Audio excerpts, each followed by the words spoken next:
नमस्कार, SBT news में आपका स्वागत है। पेश 28 जुलाई शुक्रवार दोपहर 3:15 बजे राजस्थान की 15 बड़ी खबरें। इस न्यूज बुलेटिन के प्रायोजक हैं विनी केक अनमोल।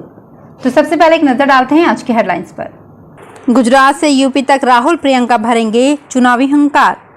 राजस्थान के गाँव में अंग्रेजी में बात करेंगे बच्चे। मोदी सरकार ने गैर बासमती चावल के निर्यात पर लगाया प्रतिबंध।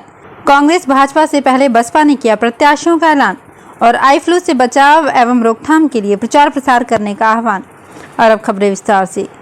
लोकसभा चुनाव 2024 में सत्ता पर आसीन होने के सपने संजोए और भारत जोड़ो यात्रा के प्रथम चरण की कथित सफलता से आह्लादित कांग्रेस पार्टी उत्तर प्रदेश में संगठन को खड़ा करने में जुटी है। कमान खुद पार्टी के पूर्व राष्ट्रीय अध्यक्ष राहुल गांधी ने संभाली है। इसके लिए राहुल गांधी भारत जोड़ो यात्रा 2 पर निकलेंगे। गुजरात के पोरबंदर से आरंभ होकर यात्रा उत्तर प्रदेश में आएगी। लगभग 25 दिन में प्रदेश के 15 जिलों से यात्रा गुजरेगी। यात्रा का पड़ाव प्रयागराज में भी होगा। इस दौरान राहुल गांधी और उनकी बहन प्रियंका वाड्रा आनंद भवन स्थित स्वराज भवन में रुकेंगे। राजस्थान के गांव में रहने वाले विद्यार्थी आने वाले कुछ दिनों में फर्राटेदार अंग्रेजी में बात करेंगे। उनका बोलने का लहजा पूरी तरह से बदल जाएगा। इसका कारण है प्रदेश में लगातार स्कूलों को अंग्रेजी माध्यम में बदलना। प्रदेश के 517 राजकीय विद्यालयों को इसी सत्र से अंग्रेजी माध्यम में रूपांतरित किया गया है। इनमें इस सत्र से कक्षा 1 से 5वीं तक की कक्षाएं अंग्रेजी माध्यम में शुरू की जाएंगी। इनमें 12 स्कूल ऐसे हैं जो पहले से ही अंग्रेजी माध्यम में बदले जा चुके थे। पाली में महज 4 स्कूलों को रूपांतरित किया गया है। वहीं जालौर में 3 स्कूलों को बदला गया है। केंद्र सरकार ने गैर बासमती चावल के निर्यात पर प्रतिबंध लगा दिया है। इसके बाद से अमेरिका, कनाडा, ऑस्ट्रेलिया आदि देशों में चावल की खरीद के लिए अफरा तफरी का माहौल है। इसे लेकर अमेरिका, ऑस्ट्रेलिया के सुपरमार्केट्स ने चावल की खरीद को लेकर एक सीमा तय कर दी है। इससे चावल की पैनिक खरीदारी को रोका जा सके। हाल ही में अंतर्राष्ट्रीय मुद्रा कोष ने भारत से आग्रह किया है कि वे गैर बासमती चावल के निर्यात पर लगे प्रतिबंध को हटा दें। IMF का कहना है कि ऐसे फैसले पूरी दुनिया में हानिकारक प्रभाव डालते हैं। राजस्थान में विधानसभा चुनाव नजदीक आने के साथ ही जहां कांग्रेस और बीजेपी एक दूसरे पर आरोप प्रत्यारोप लगाकर वोटर्स को लुभाने की कोशिश में जुटे हैं, वहीं विधानसभा चुनाव की तारीख के ऐलान से पहले ही बसपा ने अपने प्रत्याशियों की पहली लिस्ट जारी कर दी है। इसके तहत धौलपुर, नदबई और नगर विधानसभा की 3 सीट के प्रत्याशियों के नामों का ऐलान किया गया है। बसपा की राष्ट्रीय अध्यक्ष मायावती के निर्देश पर राजस्थान प्रदेश अध्यक्ष भगवान सिंह बाबा ने धौलपुर शहर से रितेश शर्मा, भरतपुर के नगर से खुर्शीद अहमद, भरतपुर के नदबई से खेमकरण तौली को चुनावी मैदान में उतारा है। राजस्थान सरकार के ACS शुभ्रा सिंह ने निर्देश दिए हैं कि आई फ्लू से बचाव एवं रोकथाम के लिए प्रचार प्रसार किया जाना चाहिए। उन्होंने इस बीमारी के उपचार के लिए आवश्यक दवाइयां प्रत्येक चिकित्सा संस्थान में उपलब्ध करवाना सुनिश्चित करने के निर्देश भी दिए हैं। निदेशक जन स्वास्थ्य डॉक्टर रवि प्रकाश माथुर ने बताया कि कंजक्टिवाइटिस एक प्रकार का संक्रमण है जो वायरस या बैक्टीरिया से फैलता है।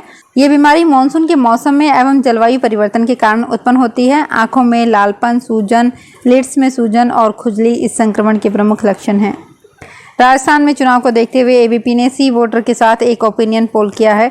इसमें जनता से मौजूदा सरकार अशोक गहलोत की कामकाज और आने वाले चुनाव में प्रदेश का CM कौन होगा, इसे लेकर जनता से सवाल पूछा है। ओपिनियन पोल में भी जनता ने सचिन पायलट को जोरदार झटका दिया है और उनकी पहली पसंद गहलोत ही है।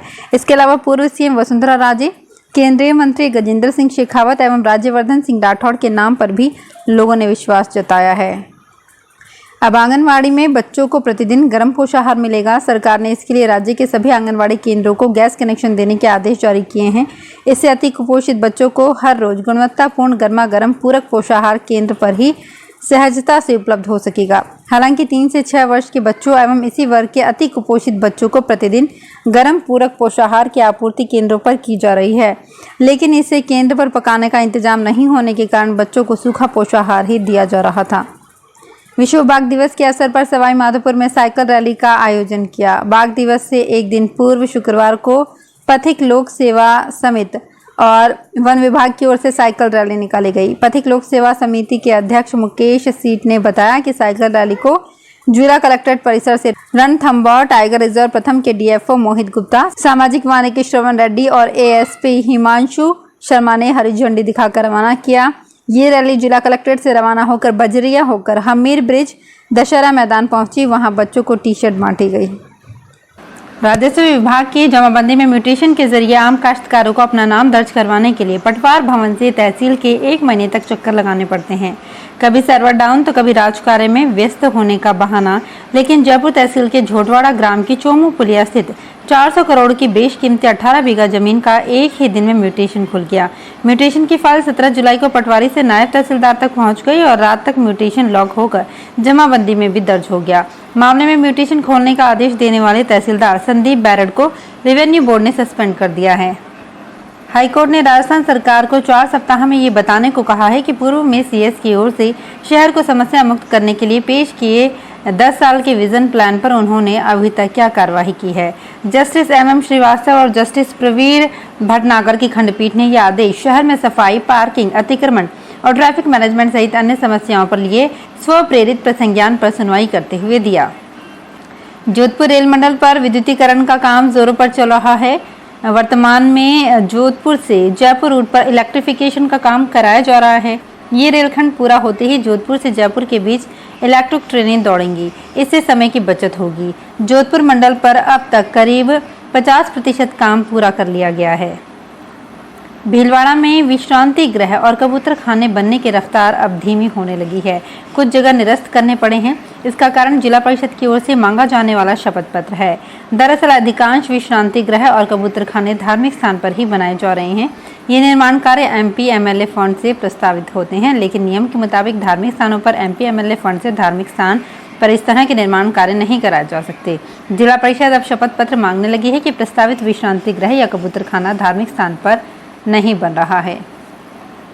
जयपुर के मालवीय नगर जोन के 26 व मुरलीपुरा के 21 वार्डों में रहने वाले करीब 1,84,500 मकानों से हर माह स्थायी यूजर चार्ज वसूल किया जाएगा। नगर निगम ग्रेटर में पिछले 6 महीने से पायलट प्रोजेक्ट के रूप में चल रहे डोर टू डोर कचरा संग्रहण अभियान के सफल होने के बाद अब प्रभावी रूप से यूजर चार्ज वसूल किया जाएगा। इन इलाकों में सबसे ज्यादा चार्ज मैरिज हॉल और गार्डन संचालक को 5,000 रुपये प्रति माह देने होंगे। इसके अलावा गेस्ट हाउस संचालक को 750, निजी छात्रावास को 1,000, कोचिंग क्लासेस को 700 और 50 बेड वाली क्लिनिक डिस्पेंसरी 50 बेड वाली को 2,000 रुपये प्रति माह देने होंगे। मुख्यमंत्री की बजट घोषणा के तहत पंजीयन एवं मुद्रांक विभाग में दस्तावेजों के शीघ्र पंजीयन के लिए मौका निरीक्षण के लिए निर्धारित योग्यताधारी युवा मौका निरीक्षकों के ऑनलाइन आवेदन 1 से 31 अगस्त तक किए जा सकते हैं।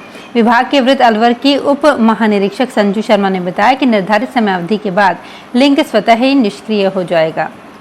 इनकम टैक्स रिटर्न भरने के लिए अब आयकर विभाग का पोर्टल लॉगिन करने की जरूरत नहीं है। आप मोबाइल से ही टैक्स भर सकते हैं। डिजिटल भुगतान और वित्तीय प्रौद्योगिकी मंच फोन पे ने ऐप पर सुविधा शुरू की है। 31 जुलाई आयकर भरने की अंतिम तिथि है। व्यक्तिगत आयकर दाता और कारोबारी UPI या क्रेडिट कार्ड के माध्यम से स्व आंकलन के बाद टैक्स और अग्रिम टैक्स का भुगतान कर सकते हैं। फोन पे में इस फीचर के लिए डिजिटल B2B सेवा प्रदाता पेमेंट के साथ भागीदारी की है। फिलहाल इस बुलेटिन में इतना ही। फिर हाजिर होंगे कुछ और बड़ी खबरों के साथ। आप अपने आसपास की और भी नई ताजा खबरों से अपडेट रहने के लिए सब्सक्राइब कीजिए SPT न्यूज और बने रहिए हमारे साथ। धन्यवाद। अगर आप भी अपने आसपास की छोटी बड़ी और महत्वपूर्ण खबरों से अपडेट रहना चाहते हैं तो सब्सक्राइब कीजिए हमारे चैनल SPT न्यूज को और प्रेस कीजिए बेल आइकन पर।